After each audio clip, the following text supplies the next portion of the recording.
day and welcome to Central News. My name is Nthabise Molejane, and today we bring you an exclusive and in-depth interview with the Emfuleni Executive Mayor, Mr. Sipho Radebe.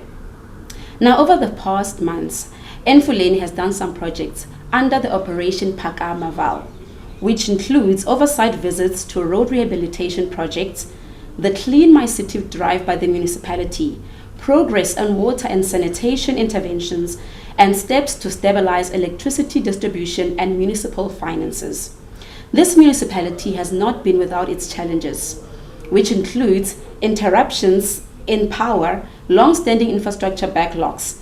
In this interview, we'll be unpacking the current state of Emfuleni, where services have improved and where challenges remain, and the timelines that residents can expect for clean water, reliable power, safer roads, better waste removal services, and stronger local economic opportunities for residents.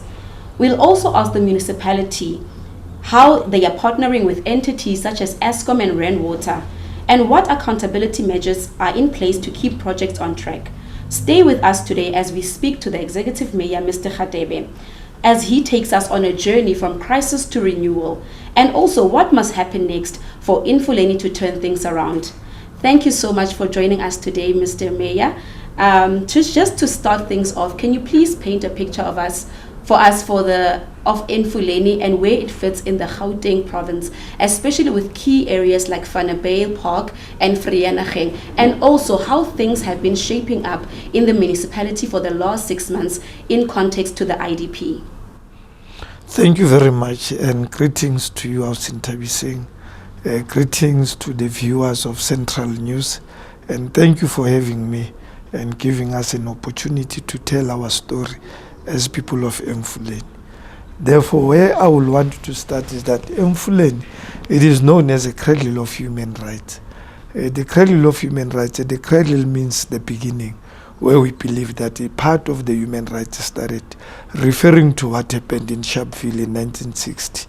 You know, what happened around in Vereeniging. You know, the Vereeniging is a peace treaty that was signed between the Boers and the English in the wars that they fought, you know, which was called Anglo-Boer War. But today, in the correct context, it is the South African War, because there were also blacks that were involved in that part of the war, and therefore which gave birth to areas like Everton, you know, which is one of the oldest township in the country, you know. So when we say that it is the cradle, and then I wanted to mince with Operation Phakama Val, that at some point Val used to be an industrial hub of the country. When you speak of Hendrik Vanderbijl, you know, one of the first people that created the steel industry, you know, which led to having Imetal or ISCO, you know, and other, the Cape Gate and what. So in a long run, Val was now, because of the steel industry that was shrinking, Val was now getting into something that we can say that it was dying, because of the industrial hub is no longer there. So when we say it's Operation Phakama Val, we want to take it back to its glory, where it was. And we can tell stories about Val, you know, and there are a lot of them. And what we are trying to say, this is the time for the Val to shine up again. And one of the things that we are looking at, it is stabilizing the economy around, because of the steel industry that is shrinking. We are looking at things like the special economic zone, the SEZ that is about to start right now. We are looking at an investment opportunities of around 10 billion that are coming into the municipality. And with such, we'll be in a position to say that even when you drive around, you can look at Val is dilapidated. We speak of infrastructure, it is old, and you know, the people of Val, we are sitting at 56% of unemployment, and therefore with many people they say that, hey, this is no longer be working for us. the many people that we are developing, once they get developed, they leave the area, they go to stay in Joburg and somewhere. But we want to make this municipality a municipality of choice, whereby we can bring people and whereby people will say that we want to go back to the Vaal. Because here in the Vaal, we have also natural resources such as the Vaal Reef. You know, the Vaal River that is not far from here. It is a natural resource whereby many people, when they come to Vaal, they want to sit next to the reef and see the beauty of the reef. So these are the things that we want to pride ourselves with, and to say that, you know, Vaal, it can be used as a country or as a municipality of choice, whereby anyone that will want to come back and say that let us have our stay in here, they will be welcomed. So for us to do that, there are certain things that we must master. One, it is roads. No, our roads are not good. But as a municipality, I can refer to one road that we just finished in the recent weeks, which is called a swimming pool road. It used to be called a swimming pool because at some point the residents there, it rained someday, and then, you know, on the following day they decided to take their camp chairs and their cooler boxes and go to that road and invited the media to say, this is not a road, it's a swimming pool. But I can tell you right now that if we go there, it is one of the best roads that have been developed, not by the power or the might of the municipality. Because we realized that certain things we can't do them, then we partnered with agencies like Sanral, and it was Sanral that did that road. We wrote to them, requested them to do that road for us. They did wonderful in that road. And the other road, which is an artillery of this municipality, it is the road that is called Waterdal Road. But at some point it used to be called Siropisiabenya because of the kasi that is next to it. You know, it is said Siropisiabenya. And that road at some point, you know, it was one of the horrible bad roads. But partnering with the provincial government, you know, we did manage to fix that road. Today it is one of the best roads. To say to the people that yes, there are things that are not happening, but little bit we are improving. And the second one, it is on the matter of electricity. Electricity, the municipality entered into what is called the distribution agency agreement with Eskom, and that is DAA. You know, it was of a result that the municipality was unable to meet the current account of Eskom, and at some point, you know, municipality was at loggerheads with Eskom, and Eskom took municipality to court, you know, and then we were fighting. At some point the account was attached by Eskom, you know, even the properties of the municipality, the movable, especially on the vehicles, you know, at some point they will be impounded by Eskom because we are unable to pay them. And then we took this matter to the review, and then we won the case against Eskom. That has led that Eskom must work with the municipality. And as I speak with you, that we are able to pay the current account with Eskom, which is now giving us the will to say, Eskom, you have a duty to do. Because at some point it was difficult to say, Eskom, certain areas they don't have electricity, which are serviced by them. And they will say, but you can't tell us to go and fix electricity there, whereas you as a municipality, you are owing us. But today, as we are meeting the current account, we can be in a position to have partnership with Eskom, work together with Eskom. At some point, I think it was in May this year, between May and June, one of the substation around here in Vanderbijl, which is called the town substation. Is it town substation? I might have missed the name, but here in the Vanderbijl, it got banned, you know. And you know, one of the things that we used to do it is we will get service providers to come and assist. But because of our DAA, you know, with Eskom came, fixed that for the municipality. We didn't have money, and then we said we will settle it accordingly, you know. So on the electricity side, there is little bit of improvement.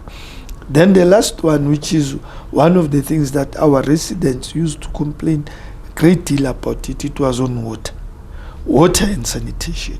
Starting with sanitation, that at some point, the Vaal River that I was speaking about, there used to be raw sewer that was spilling into the river because of some of the pump stations were not working in the municipality. At some point, the national government tried by bringing the soldiers to come and assist in this regard, but they couldn't get it right. And then Ervat was brought in. Ervat, it's one company from Ekurhuleni, it still didn't, do great work. Then the last company that was brought in, it was Rainwater. And with Rainwater, when we speak of Rainwater, we speak of a profound company. And then the municipality worked with Rainwater, though the municipality was owing Rainwater. So there used to be a battle between the Rainwater, and at some point, I used to say our relationship, it was a unity and the opposite, because at some point we are working together, but we are fighting.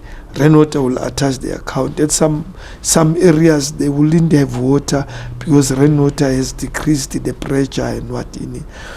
But in trying to resolve this matter, we went to Rainwater and said, Rainwater, we know we owe you. And then without us, even yourself cannot even shine and do other things. But if we work together, find a common purpose of what we can do working together, and we came into a determination to form what we call SPV, it's a special purpose vehicle, which is addressing the matters of water and sanitation. And it will also be assisting in dealing with the infrastructure backlog, especially in our townships, where you'll find that the sewer was spilling around, but it is saying that we are moving towards the positive direction. We have what we call Sipho wastewater treatment plant. It is the biggest plant around the valley here. At some point they used to tell me when I came into this office, they were saying that what was going into the treatment plant was around 15 million megaliters. Meaning the plant is supposed to be carrying around 100 million. So if it is 15 million, that means about 75, 85 million. Where if it is not going into the treatment plant, where is it? It is running around our streets. But today I can tell that, we have surpassed around 50% of that, the work that is still happening around. And at some point we had to invite even the president of the country to come and realize the situation that we were in. And the president came and said that, no, well, let us inject and see the improvement that we can get, which are the results. So we are getting there. We are trying by all means. The municipality will be acquiring what is called a jet patch. The jet patcher will be using it to reseal our roads, especially here in town. That's where we want to start. But with one jet patcher, when we look at Val, how vast it is, we'll speak of Vanderbijl, Vereeniging, Everton, Sebokeng, Rest Val and what. So one jet patcher is not enough. Our aim it is at least if we can have 3, and then we can split them into different regions. But this one, we believe that it can assist us to develop other things. So yeah, we're getting there as a municipality. Yeah. Mr. Mayor, you have mentioned the agreements that you have with entities such as Eskom and also with Rainwater. And you have also highlighted that, as a municipality, you've also had your fair share of challenges and with budgets and debt. But I also want us to especially talk about the bulk payments of water and electricity. How would you describe the municipality's current financial positions, and what measures are being taken to ensure that, with things that you mentioned of payments being made to Eskom consistently, how are you keeping things stable, and how are you making sure that, there's that debt rehabilitation? What measures are being taken for accountability to Eskom and all these other entities that now the municipality has to account to? Thank you. Many of our residents or our clients or customers, they are on conventional meters, and conventional whereby they are billed at the end of the month. And we realized that this is not going well, because at some point you'll find that the meters are not working, and at some point we have to do what is called estimation. And when we estimate, at some point we have a lot of disputes with many communities, that are coming in front. And one of them showed me something to say that the municipality has billed me 243,000, and whereas last month it was 2,001 something, and when you look at that, then you can say that there is something that went wrong because of the incorrect billing. So the municipality then it is engaging in a process of going for prepaid, and the prepaid is pay as you use. You buy the vouchers and then you put it, and then after when it is finished, it is finished. And we believe that through that we will be in a position to cap the thing of the disputes and the incorrect billing, the estimates, So we are rolling out that program of putting prepaid meters.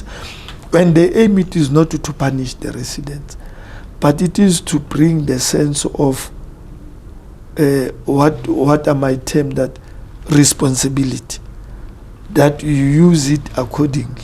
Where people they don't have responsibility, you'll find it is cloudy right now. It's not that cold, but it's cloudy. But where people they use electricity that they are not paying, you might find them the heaters are on, everything, because no one is caring about that, and it's a resource that we needed to look after, including also on water. You'll find a person watering the garden with a hose pipe. It rained yesterday, but this morning there are some of the people that will put hose pipe and then water the garden and what, because one is saying that no, it's water, man. Why should we care? Why should we preserve it? But it's a resource that needs to be preserved. So when we put it in the prepaid meters, it's not about punishing, but it is to say that let us have it responsibly, and let us also assist the municipality, because the municipalities, they survive through what we have adopted a budget of around 8.1 billion.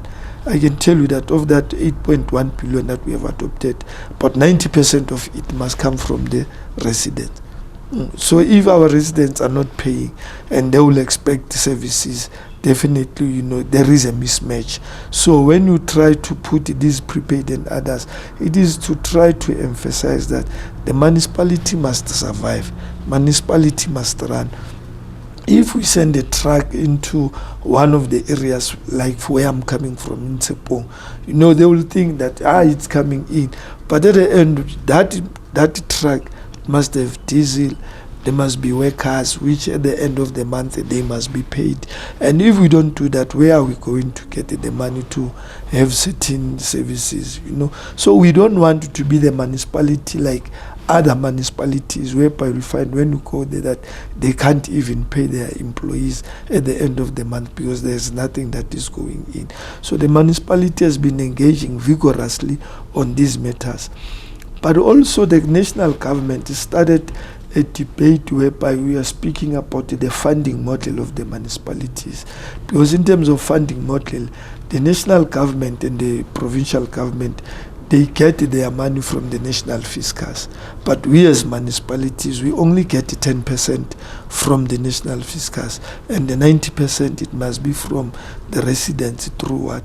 So this funding model, it will be in a position to change things. Like, for instance, if the municipalities across can get 50% from that, municipalities can be in a position to survive. And by surviving, not that to increase the salaries, but also to attract the best talents that we have. We need engineers in the municipalities, but without money, it's difficult to attract them, because when they come in private sector, you might find that they are paying 10 rand, for an engineer, and the municipalities are paying 6 rand, and these engineers, they will go to private. Most of them, they will go to private, and you'll find that we can't attract the best talent, So this funding model will be in a position to assist, but the residents also have the responsibility to look after their own municipalities.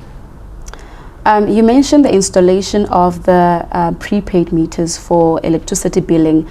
How has the response of the residents of Emfuleni been so far with regards to that? And how are you engaging them to make sure that they also know that, as residents of the municipality, they have a responsibility, and also they're also responsible for how the municipality is, and especially in terms of electricity? Thank you. One of the things that we must deal with is a culture. There's a culture of non-payment, and it's been happening for a very quite long time.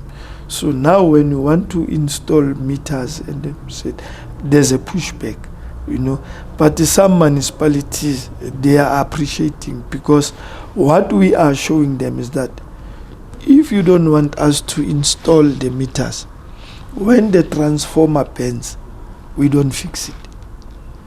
And it happened with one community of Radebe. They used to close roads when we came to install meters and what, and the transformers bent. And then they came, we said, no, we are not going to, because it's like putting water in a bucket that is leaking. That water cannot come into its full capacity. So some residents, they are positive, some they are, but we still continue to engage them through the ward-based meeting, whereby councillors must go and speak to them. But also when we start such programs, we have various MMCs who will go into those communities to speak and show them the necessity or the importance of having these meters installed, because they assist the very same communities to say electricity is now regulated, and if we use it, if we are given an electricity of its kilowatts, a kilowatt of certain, and then we make use of it, and then when it is finished, it is finished. So this will be assisting to regulate the very same community members to stay with electricity. And one of the things that I like, and I remember at some point I used to say it in my ward, to say that you will have money, but there will be a time where you will not have electricity, but you have money in your pocket. You want to buy electricity, but it is not there. And at some point they thought this was a joke, but it happened. When the load shedding and other things started, that's when people started facing the reality that because of our consumption, it is the one that has led into such things. So it is important that the communities, we also urge them to say, yes, please allow us to do that. But we know this is also some political stance, especially when different parties will be going into elections. They will start making promises. Electricity must be given for free and what. But we know there's what we call free basic electricity, not electricity for free. And as a municipality, we do give people free basic electricity.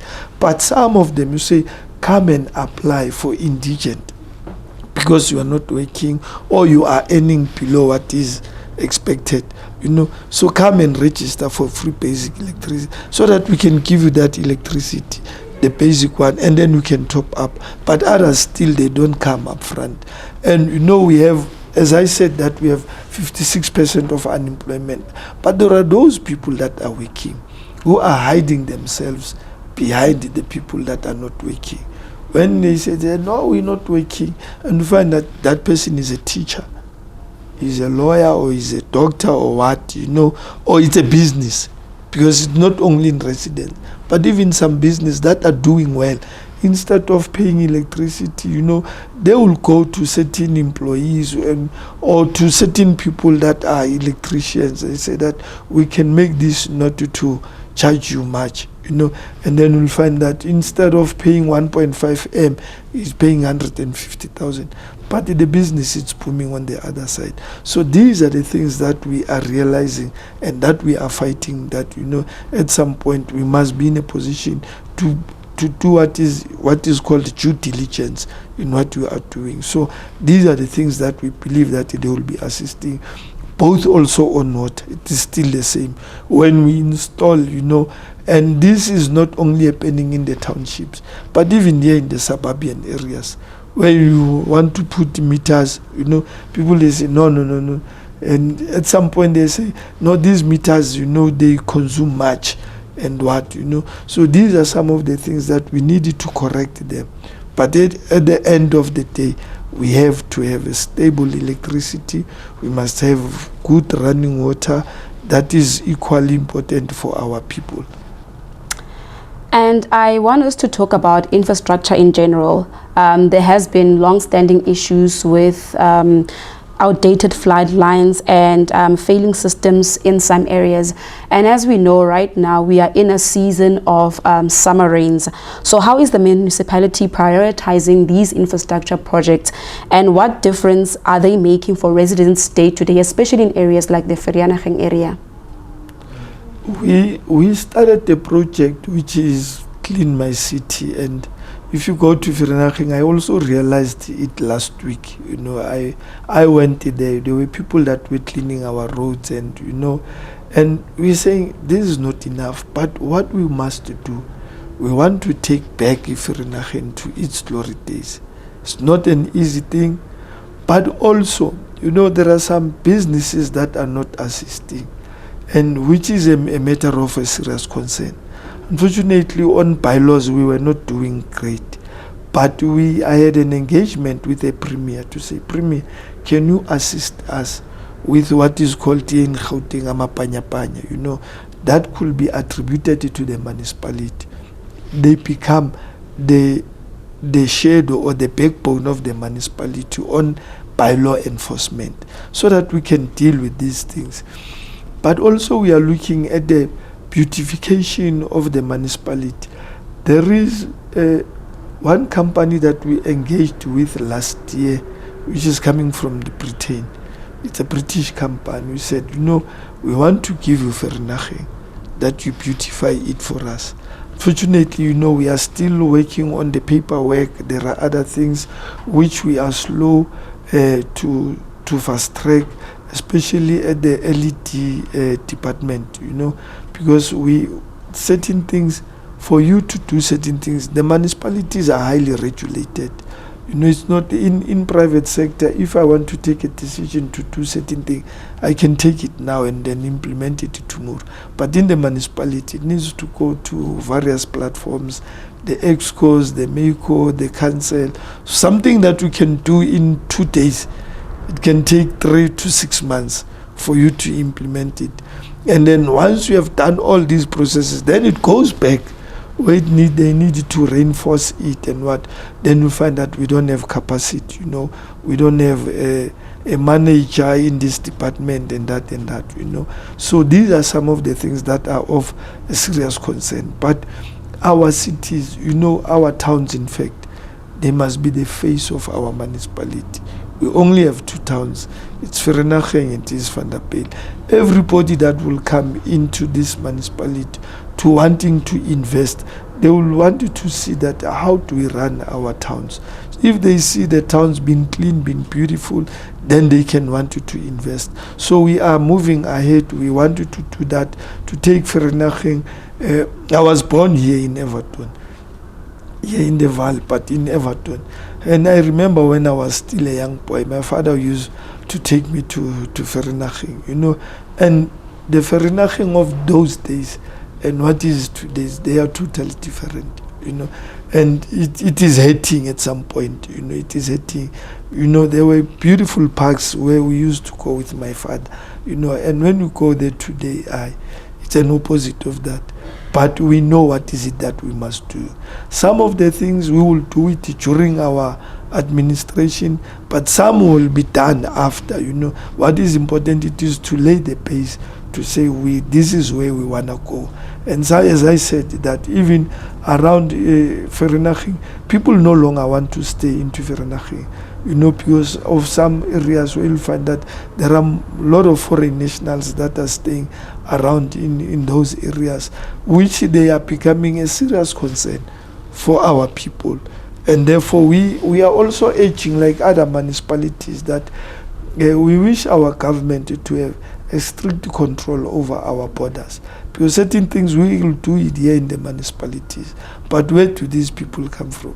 they get it through the borders. And then when they come in here, our towns becomes dilapidated and infrastructure, it's some of the things. We are a growing municipality. As I said, I was born in Everton. We didn't have many of the areas that we have today. You can go to zone 16, zone 17. When we grew up, they were not there.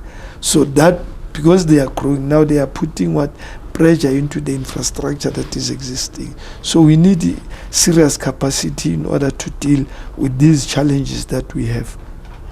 And in terms of the stormwater management, as I mentioned that, we are in a season where it's raining, it's going to rain. How ready is the municipality in terms of especially areas that are prone maybe to have floods? So I just want to find out, in terms of stormwater management, are the drains cleared? Is the municipality ready, for this season? We cannot say that we are 100% ready, but we are always improving. And one of the roads that I know that there used to be serious flooding, it is one road that when you come from Vereeniging going to Sharpeville, there's a bridge that we have to cross. In that bridge, when it was raining, and I remember at some point even the taxi industry people, they once came into this office to say, how do you expect us to go to Vereeniging, whereas that road is closed because of, and one of the things that I went there myself, and then together with the manager of roads, and to inspect on what is happening, only to find that the pumps that were there were no longer working, they were no longer pumping, and as a result they can't absorb water, and then we had to install about, I think, 2 pipe pumps that were installed in there. And that road today, it's one of the darlings of the valley. Whether it is raining, I can sleep peacefully knowing that we don't have a problem with that. But in many other areas, the maintenance has been one of the critical challenges that the municipality has been facing because of the financial matters. But at some point, yes, we are trying to open those stormwaters to also absorb as many water. So yes, we are trying to engage on other things, especially also in Vereeniging. There is work that has been, even today, it's still happening around Trekker, whereby, we are trying to assist the pumps that are there, because many of them are very much old, but we are getting there. We cannot say that we are 100%, but also when you speak of the floodline areas, the people likes the river. It's one of the resources that we have. And there are other people that will build their houses next to the river, and where they are not supposed to be building.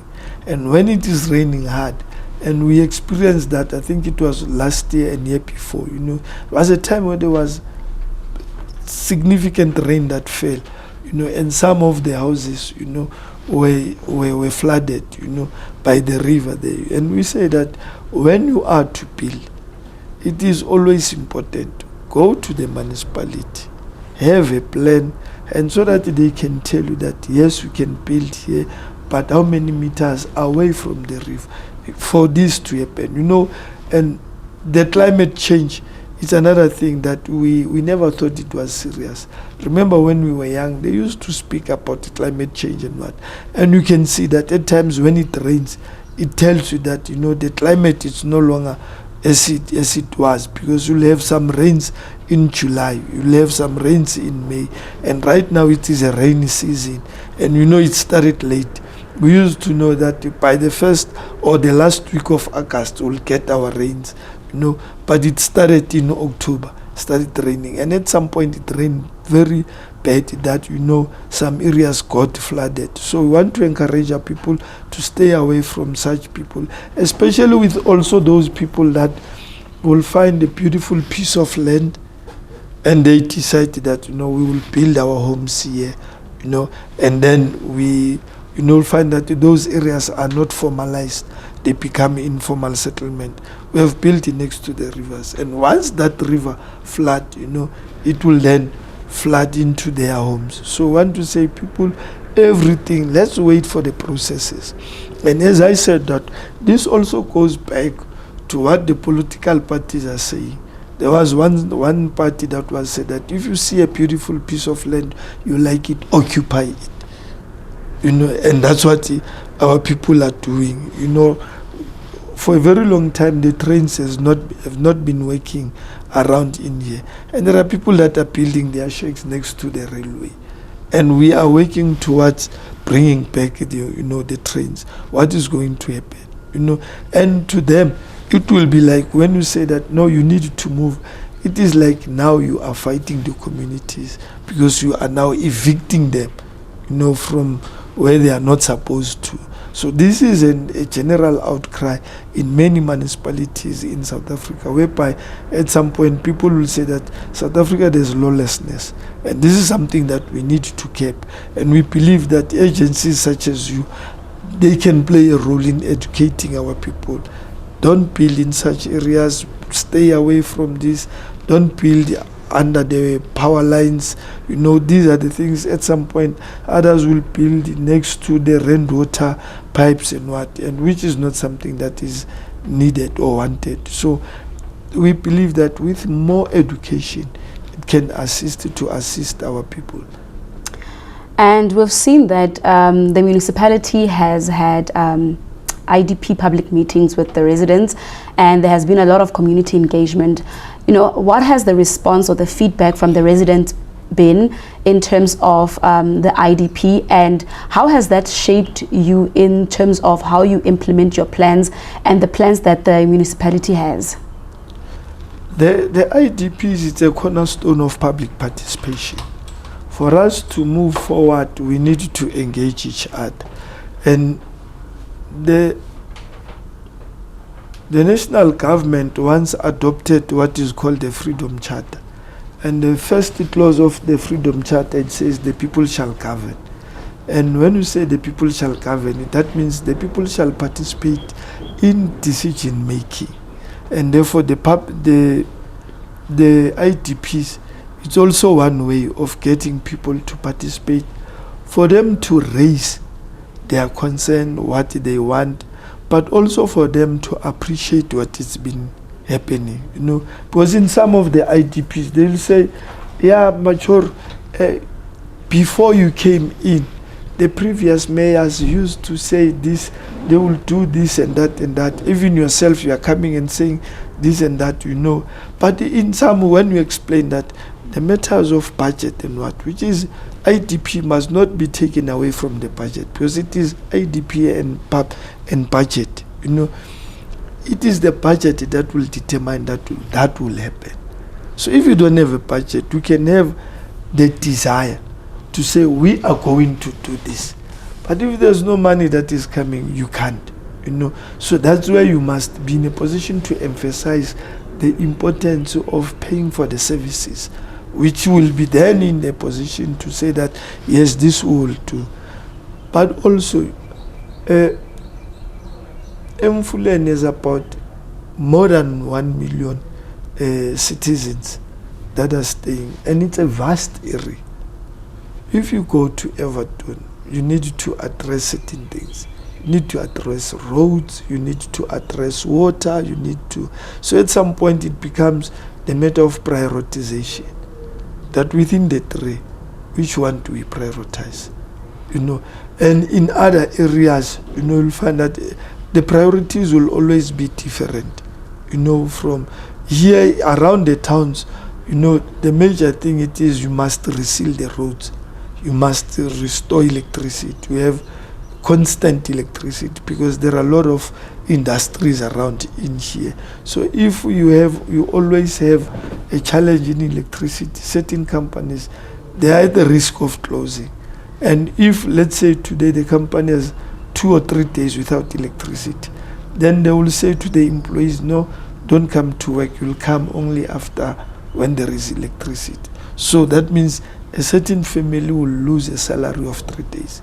And we know that with our salaries, it's not about that family, but we have extended families. Find one person looking after my own family, my grandmother and my brother somewhere, So if we can have that, so when you prioritize, that's where it is important, and you engage the communities. But also it is a chance to give a feedback. The IDP also to give a feedback to say, we said we will do 1, 2, and 3. Unfortunately, we didn't manage to do that. But this is what we did. We wanted to do this in this area, but unfortunately, when we look at that area, we find that their need, it was high. So then we have to shift and then, take other areas. But we are moving towards ward-based IDPs, which we have adopted it in our council. Say we need to go back to what is called the ward base, and so that each and every ward will have its own budget and what. But for us to master that, we look at what is coming, what is the payment rate from that ward, and there are other wards whereby when you look at them, their payment rate it is lower than 10%, or of the fiscus of the municipality. So such areas, they need to be assisted through other areas. There are paying areas whereby they will complain that you take our monies to go and service other wards that are not paying. And we do understand that and say that we need to develop a criteria that will be in a position to assist us. But our hope is on what I spoke about, to say if there could be realignment of the model of funding to the municipalities, there are certain things that we will do. Residents will always complain about other things, but there will be others that will appreciate it, to say, yes, we saw that 1, 2, and 3, well, keep it up, but we still want to do this.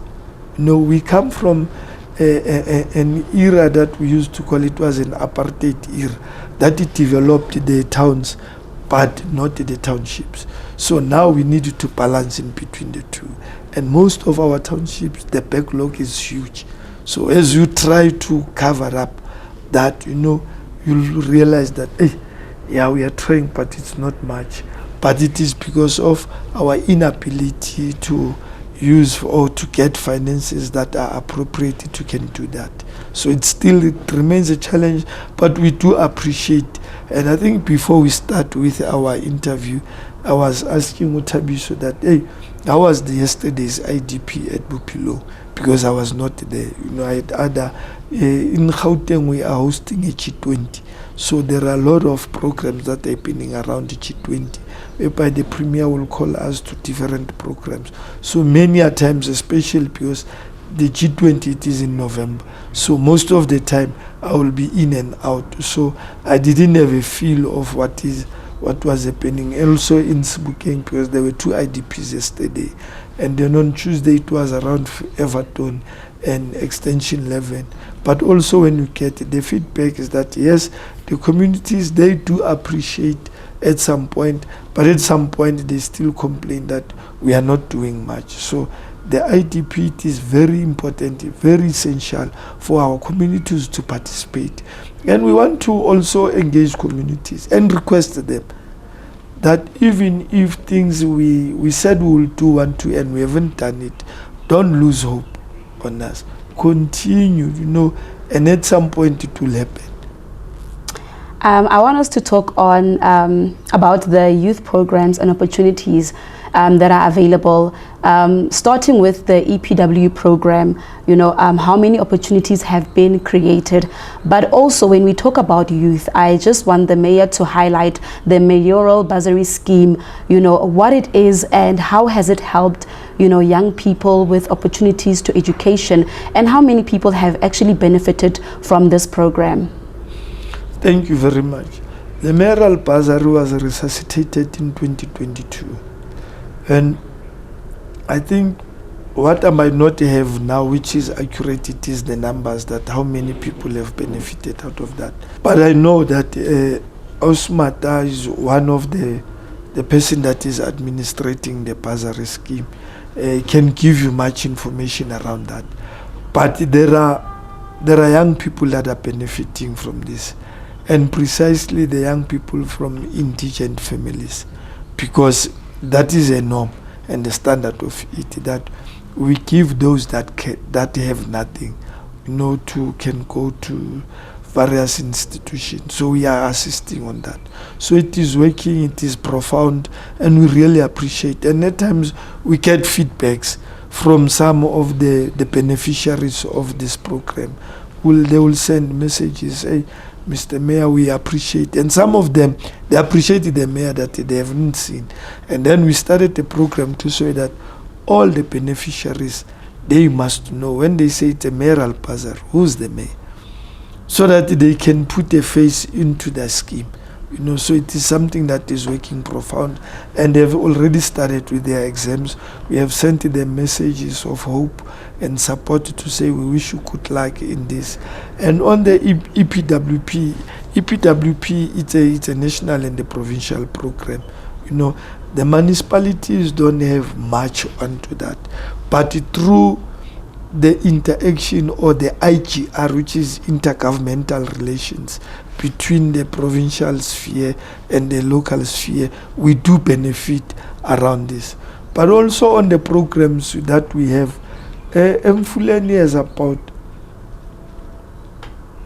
4 podcast studios in our libraries, where we invite young people to be running those podcasts. Here in Radebe, we have a very beautiful studio there. In Zone 13, we have a beautiful studio. In Vereeniging, and also I think in Zone 7, we have podcast studios where we say, young people, come and showcase your talent. And I know that in Radebe, because I'm always nearer to, as and when they will call me, say, Mr. Mayor, please come, and we want to do this interview and what. And when you go there, they are young people, and without salaries or remunerations or stipend, it is our desire that at some point we can give them a stipend, and so that they showcase their talent and take it further, So these are some of the things that we are working on. But also, here in the municipality, we have what we call a partnership with institutions around of higher learning, Northwest, VUT, and the technical, the TVET, And at some point, I had to accept about 11 young people that were coming into the municipality for their internship, because this is a platform that we want to give to them, to expose them to this. And hence we encourage young people to say, make use of such opportunities. Department of Labor is coming on our side. We want to start a waste management program where we can recruit around 500 young people to deal with matters of waste. And it should be a program that can run for 2 years, and then we stipend them. But more importantly, we wanted them to go and educate our communities to say, with waste, this is what we can do. With waste, because we want to open up buyback centers whereby to deal with this waste that we always see. And we believe that these are the programs that will benefit most young people. 3 or 4 weeks ago, we had what we called mayoral games, whereby